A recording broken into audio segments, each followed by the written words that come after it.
un grupo selecto de gente dedicada a la actividad empresarial, al comercio exterior, en fin. Exactamente, sí, definitivamente el sector empresarial está atento a lo que pasa con esta nueva tasa. Hay rondas de negociaciones en estos momentos, hay expectativa positiva de que se pueda reducir esa tasa, nos han dicho las autoridades, pero eso todavía está por verse. Diría lo bueno, que no es bueno que suban los aranceles, pero lo bueno o lo menos malo diríamos es que no es solamente algo con Ecuador, es algo que es con muchos otros países, y ahí habría que ver cuál es la relación competitiva en la que queda Ecuador, si a los demás países también le suben o le suben más, especialmente a los países que compiten con Ecuador en ciertos productos, pues si a ellos le suben más, Ecuador va a quedar en una mejor posición, digamos. Sí, subir los aranceles, aumentar los precios y obviamente eso hace que haya menos demanda. Ese impacto lo vamos a ir viendo, pero hay que medir la relación competitiva con otros países. Cuando se impuso el 10%, quedamos en una mejor posición que varios países. Eso es, digamos, algo dentro de lo negativo. Podemos ver algo positivo también. A nosotros nos gusta siempre ver también los aspectos positivos, pero hay que ir viendo cómo se desenvuelve esto en el camino. Entendemos las razones por las que Estados Unidos está implementando estas medidas, y yo creo que otra oportunidad que hay, incluso para poder negociar mejor, es trabajar al interior del país en aquellas cosas que Estados Unidos ha dicho que hay que mejorar, esos obstáculos que ellos han mencionado, y que también dentro del sector empresarial ecuatoriano y desde la Cámara de Comercio de Guayaquil los venimos mencionando hace mucho tiempo atrás, que debe haber una facilidad para comerciar tanto al interior y tanto en el comercio exterior, ¿no? Eliminar barreras, tramitología, obstáculos que dificultan el hacer negocios entre nosotros y con otros países. Entonces yo creo que ahí también hay otra oportunidad para ser nosotros más eficientes y para poder negociar con Estados Unidos y también poder mejorar esa tasa. ¿Qué se ha hecho desde que ustedes vienen hablando acerca de la necesidad de eliminar barreras, tramitología, que dificulta el poder mejorar la actividad del comercio tanto de manera interna como hacia el exterior? De todas esas propuestas que han hecho los representantes de los sectores productivos, incluido la Cámara de Comercio de Guayaquil, y usted en su momento como presidente del Comité Empresarial Ecuatoriano, hoy fuera ya de esa lid, pero preocupado igual de lo que ocurre en el Ecuador y en el mundo, ¿qué sí se ha dado y qué falta por hacer? ¿Podría puntualizar cuáles son aquellos aspectos que de alguna manera todavía inciden tal vez negativamente en conseguir los objetivos y metas que ustedes se han trazado? Yo diría una cosa, en temas de tramitología es muy amplio. Se han conseguido cosas en distintas instituciones, pero la tramitología es parte de una cultura burocrática que hay en el país en muchas instituciones. Algunas no son grandes obstáculos, pero son varios pequeños obstáculos. Todos hemos escuchado alguna vez el problema en sacar tan trámite, el problema en sacar el otro, digamos, permiso con otra institución.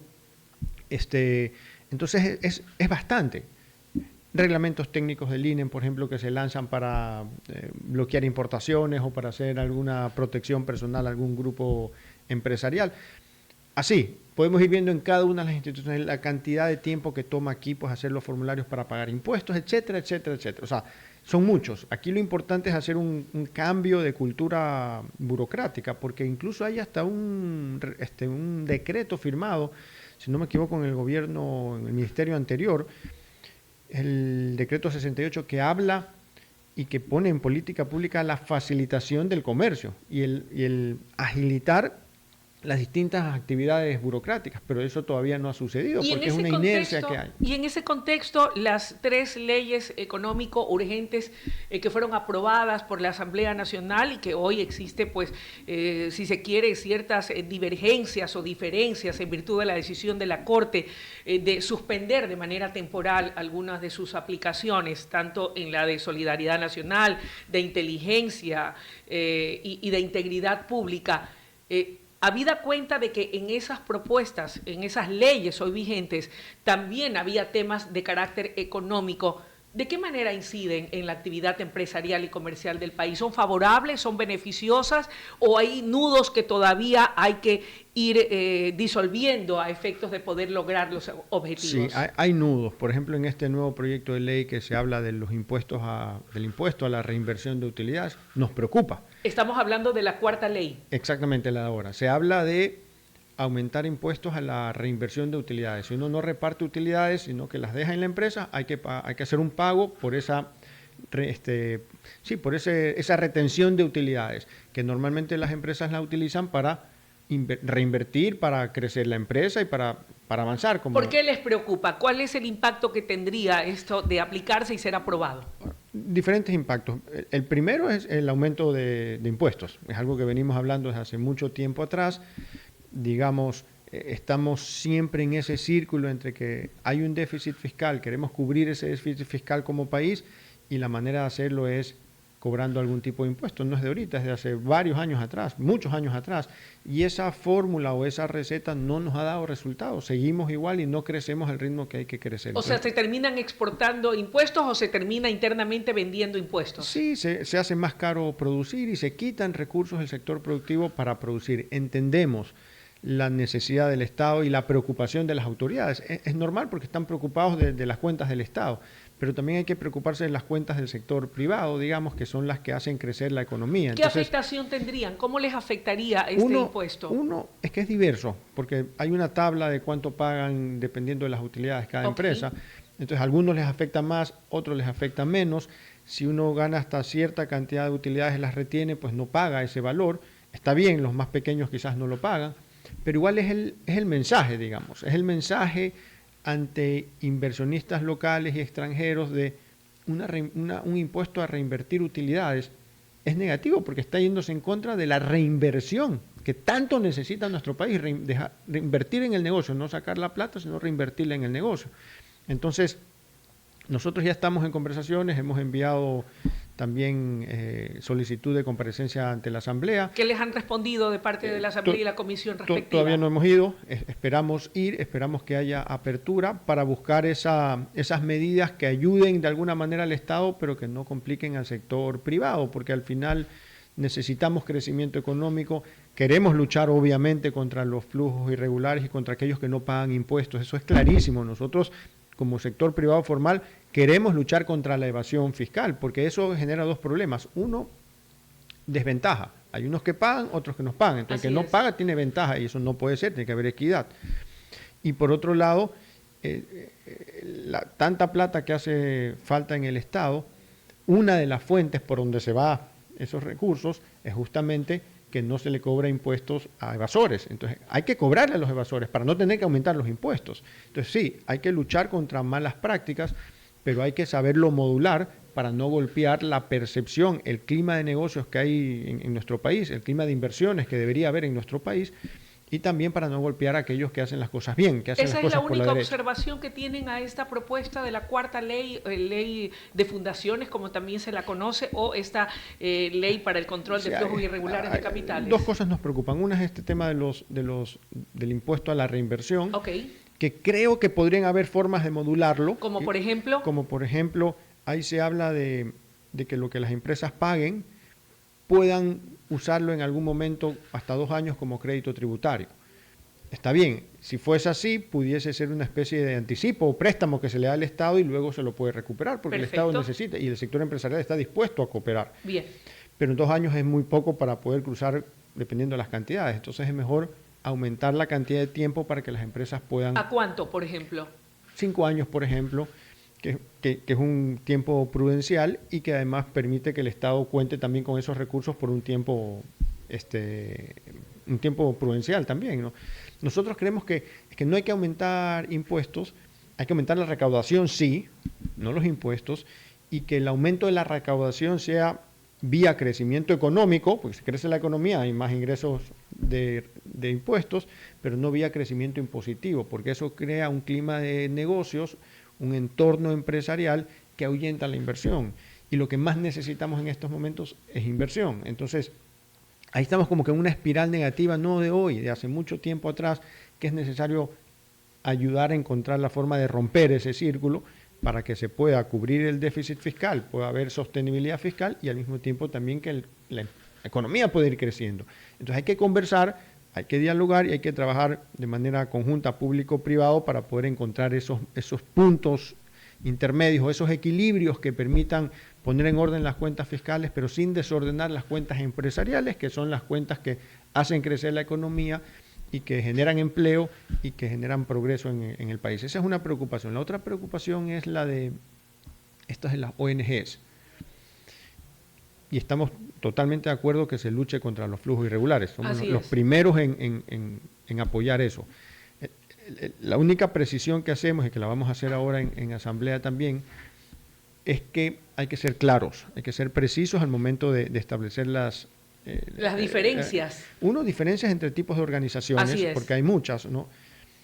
Y otra, que hay que ser claro y preciso en qué es lo que se pide, porque muchas cosas se están dejando ahí al reglamento. O sea, después de la ley siempre viene un reglamento que explica cómo hacerlo. Y cuando muchas cosas se dejan al reglamento, ahí es cuando se abre la puerta a la discrecionalidad o se abre la puerta a los abusos, algo que ya ha sucedido en el pasado. ¿A qué tipo de abusos se refiere? Abusos de, por ejemplo, cuando alguien dice algo que no le gusta a un gobierno de turno, digamos, puede ser puede ser un siguiente gobierno, o sea, en la ley tiene que quedar claro para que ningún gobierno, sea más adelante o cualquiera que venga, no vaya a estar abusando, persiguiendo o no vaya a estar, digamos, perturbando a organizaciones que le son un poco incómodas, pero que están haciendo lo que le corresponde hacer, ¿no? Entonces, es decir, si acaso no son de la misma línea o no tienen la misma visión de país, para que no haya algún tipo de persecuciones, dice usted. Exacto. Sí, esa es una cosa, porque ya lo hemos vivido en este país, se lo ven otros países, entonces hay que ser claros. ¿Lo ha vivido el sector empresarial directamente? Sí, bueno, en la década pasada pues se persiguió de alguna manera al sector empresarial, y eso pues obviamente no está bien, eso ahuyenta la inversión. Pero vivimos una nueva época, ¿aún sí existe ese temor?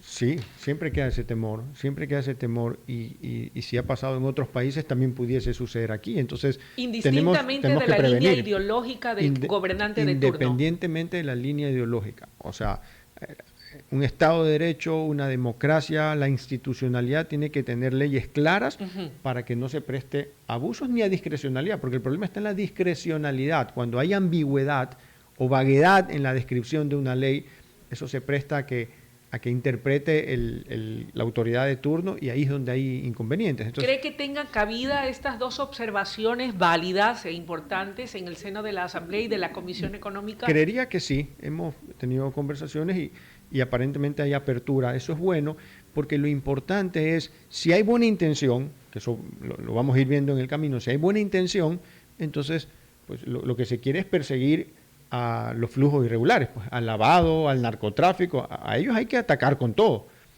Pero si no se precisa, pues bueno, se pueden crear pues algunos perjuicios colaterales que no son buenos para ningún tipo de país. Y otros temas más también. No es lo mismo una ONG, pues un comité barrial, digamos, a quien se le piden exigencias grandes, que una institución que recibe fondos del exterior, pues, y que la utiliza para lavar o para otro tipo de cosas. Entonces, hay que hacer distinción. Sí, hay que diferenciar. Bien. Para hacer bien las cosas, para evitar abusos, para evitar discrecionalidad, para evitar ambigüedades, hay que hacer las cosas bien. Bien.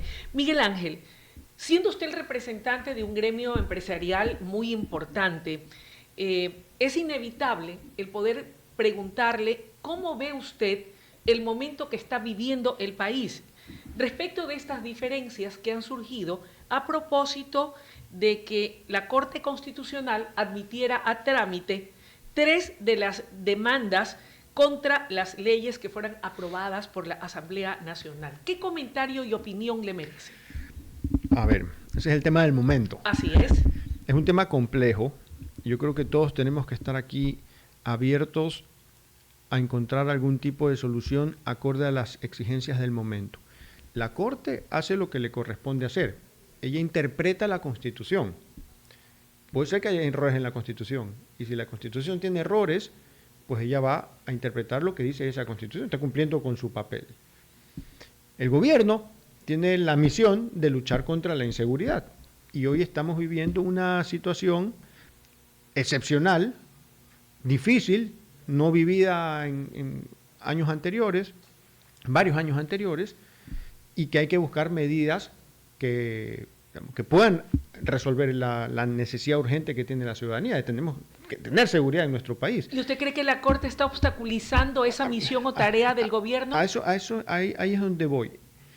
Si es que la Constitución actual, y eso hay que preguntar a los expertos, yo le puedo decir, por ejemplo, desde el punto de vista económico, que la Constitución actual genera inconvenientes para generar más empleo, porque no permite, por ejemplo, mayor versatilidad, como el trabajo por horas, por ejemplo, o el arbitraje internacional. Entonces, sí, la Corte me va a decir que no se puede tener ese tipo de trabajo, pero me está obstaculizando el empleo, porque puede haber errores en la Constitución. Entonces, en el plano de seguridad, y tienen que hablar los expertos en seguridad, puede ser que hayan obstáculos. Entonces, yo creo que es el momento y que es importante que hayan espacios de diálogo institucional entre la Corte, entre el gobierno, entre la Asamblea, entre aquellos que han demandado estas leyes, para encontrar quizás puntos intermedios, un tiempo prudencial quizás, que permita al gobierno luchar contra la inseguridad, obviamente en estos espacios de diálogo demostrando que la Constitución no se lo permite, y que haya algún tipo pues de temporalidad o alguna otra solución que permita luchar contra la inseguridad respetando los derechos constitucionales. Y ahí la Corte pues tiene que ser empática con la situación actual y el gobierno tiene que buscar resolver, pero también respetando los derechos constitucionales. Entonces es un tema complejo, que yo creo que aquí los expertos tienen que hablar, pero lo que no queremos es inestabilidad, lo que no queremos es mayores rencillas. Hoy con una asamblea y un gobierno que son afines, si bien es cierto, pues ahí también pudiesen haber riesgos, pero... ¿Qué riesgos pudieran haber? Digamos riesgos porque debe haber obviamente siempre equilibrio de poderes. El contrapeso de poderes. Siempre, pero hoy es así.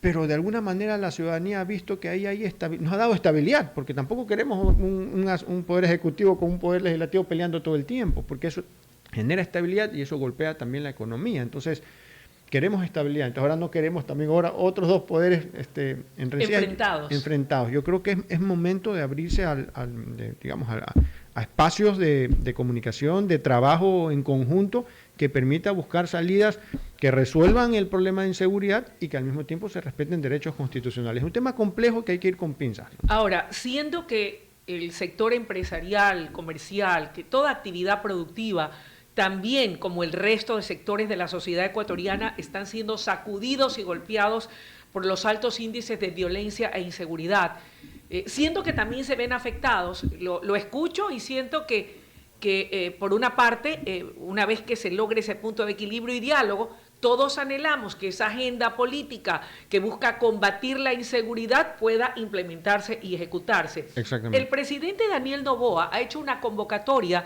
para el día 12 de agosto y ha dicho textualmente: invito y aliento a los ciudadanos a ir a una marcha pacífica hacia la Corte para hacer sentir el verdadero poder del pueblo. Esto a propósito de la decisión de la Corte. ¿Se sumará usted a la marcha que ha convocado el presidente hacia la Corte Constitucional, habida cuenta de que usted, que representa ese sector empresarial importante, también se ven afectados por la inseguridad y la violencia en el país? Nosotros nos vemos afectados por la inseguridad, también por, digamos, cuando hay falta de seguridad jurídica o cuando de alguna otra manera se violenta la Constitución. O sea, sumarnos a eso o entrar en ese tipo de acciones va en contra, digamos, es más político el tema. Nosotros no somos partidistas ni políticos. Yo prefiero más bien llamar a un espacio de diálogo institucional antes de entrar en medición de fuerzas, digamos. Más que medir fuerzas, necesitamos unir fuerzas. Pero bueno, esas son decisiones de los gobiernos. ¿No asistirá entonces a la convocatoria del presidente? Sí, está fuera. ¿Prefiere mantenerse? Está fuera de nuestro campo como institución. O como sector gremial como y empresarial. Como sector gremial y empresarial no nos corresponde estar en eso, digamos, en esas actividades que son legítimas, son políticas también, que el gobierno la puede hacer. Pero si me pregunta a mí, yo prefiero más bien primero que haya algún tipo de sesión de trabajo o diálogo abierto, digamos. Es importante conocer su opinión. El presidente también ha dejado saber de 7 preguntas para una consulta popular que eventualmente se realizaría el 14 de diciembre. Y ahí hay algunas preguntas y quisiera rápidamente, en honor al tiempo, que usted me diga qué opina de cada una de ellas, o al menos de las más importantes. ¿Está usted a favor de que el pueblo se pronuncie y diga sí, o dirá sí usted, porque antes que representar al sector empresarial es un ciudadano más, al retorno de las bases militares?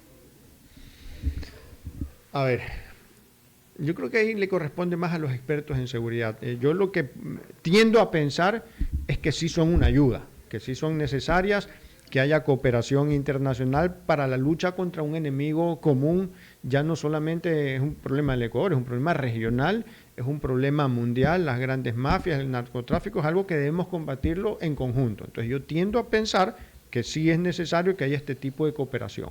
Obviamente con todas las regulaciones, con todos los mecanismos de soberanía necesarios, pero debe haber cooperación. Me inclino a pensar que sí, pero entiendo que es un tema que es necesario todavía pues debatirlo para encontrar el punto exacto en el cual debemos actuar, pero yo creería que sí. Ok, ¿deben eliminarse los fondos partidistas a las organizaciones políticas y el gasto electoral? Yo creo que en una situación, entiendo por qué se lo hace, pero también tiendo a pensar que es necesario reducir los recursos y que si uno pues quiere entrar en la política tiene que también buscar los fondos, ¿no? Claro que sí. Otra pregunta importante es la que tiene que ver con el asunto del trabajo por horas, pero exclusivamente orientado hacia el sector turístico. ¿Está usted a favor o creería que debería abrirse también hacia otros sectores productivos? Sí, ahí con seguridad le digo que abrirse a más sectores productivos, la versatilidad, la adaptabilidad laboral o como le llaman algunos, la flexibilidad, que hoy no sé por qué es mala palabra, pero la flexibilidad es una virtud personal y también institucional, capacidad de adaptarse a las circunstancias. Obviamente creo y estoy convencido que se necesita ampliarse a los distintos sectores, ¿no? ¿Cree usted que debe eliminarse el Consejo de Participación Ciudadana y Control Social? Tiendo a pensar que sí también. ¿Por qué? Porque hemos visto a qué se ha prestado, ¿no? Hemos visto que al final, cuando debería ser una participación ciudadana, más bien hemos visto que ha sido más política que ciudadana, digamos, desde que inició. Entonces, digamos, la estructura tradicional que funciona en muchos otros países es la estructura tradicional de tres poderes, ¿no? ¿Está usted de acuerdo con que se reduzca el número de asambleístas? Sí. ¿Por qué? El tema de, digamos, se lo puede hacer más eficiente. Costos, el Estado necesita reducir costos definitivamente, y si se piensa bien una figura, yo creo que se puede conseguir un resultado efectivo con menores participantes. Con menores recursos. ¿Cree usted que debe darse paso a un tipo de control a la Corte Constitucional a través del enjuiciamiento de los jueces constitucionales, como también propone el presidente? Tema álgido que creo que todavía se debe debatir. Yo creo que ahí habría que ver primero los anexos que se proponen. No estoy de acuerdo en que que se pueda seguir un juicio político por el contenido de una decisión de un juez de la Corte Constitucional, porque está haciendo su trabajo, ¿no? Si a un gobernante no le gusta la decisión, pero es lo que le toca decir lo que dice la Constitución, tendería a oponerme, pero al mismo tiempo tiene que haber responsabilidad también. Sé que hoy existen algunos mecanismos, yo creo que habría que ver cuáles son los anexos que van a hablar de cómo se aplica eso para poder emitir una mejor opinión. Y ya que hemos hablado del tema de la Corte Constitucional y la pregunta del presidente, ¿no cree que a la supresión o propuesta de supresión del Consejo de Participación Ciudadana y Control Social también debió ponerse allí, si el pueblo está de acuerdo o no con que se desaparezca el Consejo Nacional de la Judicatura? ¿Debió ponerse quién? Incluirse dentro de las preguntas, si también se le pudiera preguntar al pueblo si está de acuerdo o no con que permanezca el Consejo Nacional de la Judicatura. Sí, o sea, a ver, yo creo que hay que preguntarle muchas cosas a la ciudadanía. De hecho, ahí se quedan algunos otros temas importantes. Como por ejemplo... Por ejemplo, el tema de la apertura de la inversión extranjera, inversión privada a los sectores estratégicos. Eso es clave para la economía. Es que la Constitución no lo permite, pero claro, si el pueblo dice que bueno, habría que hacer una reforma a la Constitución. A eso es lo que yo me refería hace unos instantes cuando decía, no porque esté en la Constitución quiere decir que está bien, porque la Constitución es hecho por algunas personas con una ideología, con una forma de pensar, entonces también puede tener errores y equivocaciones. Por eso se ha hablado mucho de ir a una constituyente también para hacer los cambios. Entonces, sí, hay que preguntarle a la ciudadanía varios temas importantes para poder hacer. El tema del arbitraje, sí, cómo se resuelven diferencias en inversiones privadas públicas, es importante preguntarlo, porque ese es un factor. Cuando usted le pregunta a un inversionista, ese es un factor que hace que no venga la inversión que se requiere, y eso es lo que necesitamos. Entonces, sí, hay que digamos, de alguna manera hay que buscar temas. Yo entiendo que una consulta pues no puede ser tan larga y todo, pero yo creo que el tema de la inversión privada en sectores estratégicos es urgente.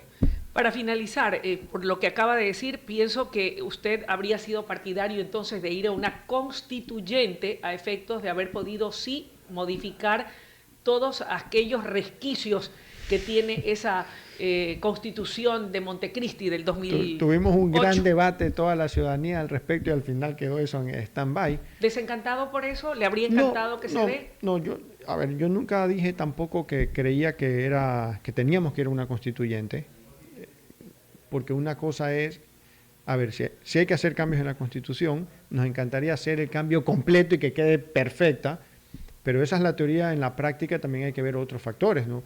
Tiempo, costos y el resultado, porque uno tiene que pasar por un tiempo muy largo y quizás llegamos a una constitución similar o quizás peor, porque al final estos procesos pasan también por campañas políticas, por muchos otros factores. Entonces, al final nunca se definió y teníamos que seguir en el proceso. Lo importante es cambiar la Constitución. Entonces, yo me inclinaba a pensar más que, dados estos factores que podrían hacer que no salga bien la Asamblea Constituyente, porque el riesgo era muy alto, quizás era importante hacer otro mecanismo, enmiendas o consultas populares para hacer los cambios más precisos, que den mayores resultados, y en algún otro momento hacer los cambios más profundos. Más profundos o que, digamos, que son necesarios pero que no son urgentes para conseguir resultados para la ciudadanía. Me queda claro. Miguel Ángel, quiero agradecerle la deferencia que ha tenido de venir a nuestras instalaciones.